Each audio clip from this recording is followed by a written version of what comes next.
মনোযোগ সহকারে যারা ড্রাইভিং নতুন শিখতে চাচ্ছেন তারা অবশ্যই ইঞ্জিনের কাজ শিখতে হবে।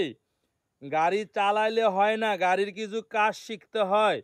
আমাদের ঠান্ডা কাশ হলে আমরা মিস্ত্রির কাছে যাই বা ডাক্তারের কাছে যাই, তো আমরা রোগ পরিমাণ না করলে আমরা ওষুধ দিত না, ঠিক না? যাই হোক, হ্যাঁ, এটার নাম কি রে? এটার নাম হলো ডায়নামা বলি আমরা। এটা কারেন্ট তৈরি করে ইঞ্জিনটা এটা ঘুরায়। নাম কি রে? ডায়নামা। কারেন্টও তৈরি করে, ইঞ্জিনটা এটা ঘুরায়। আবার এটা সেলফ আছে, এগুলো দিয়া সবকিছু গাড়ির কাজে লাগে। এটার নাম কি? ইঞ্জিনের মাউন্টেন বুশ। এটা গেলে গা ইঞ্জিনটা এটা খালি হালাইব। ইঞ্জিনে মাউন্টেন বুশ, গ্যাসের কিট, গ্যাসের কন্ট্যাক্ট সুইচ।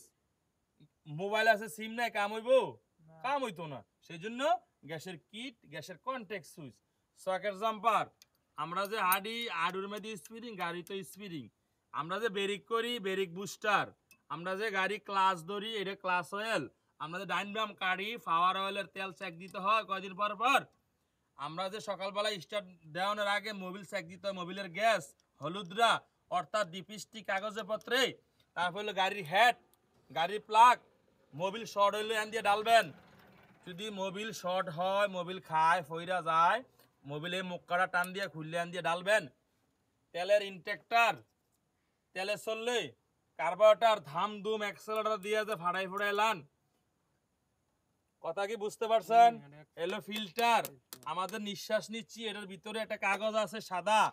এই বালু যত একদিন পর পর 2 দিন পর পরিষ্কার করলে ইঞ্জিনটা ভালো থাকবো, গাড়িও ফাটলা চলবো। কথা কি বুঝাইতে পারছি?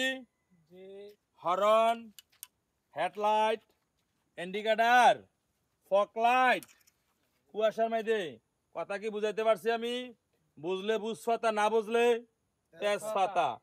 যা হয়ে জাগা সামনের দিকে আজ্ঞা। সবাই কি নামাজ কালাম পড়েন? সবাই নামাজি? আজকে ফজর নামাজ পড়ছেন না? কেডা কেডায়?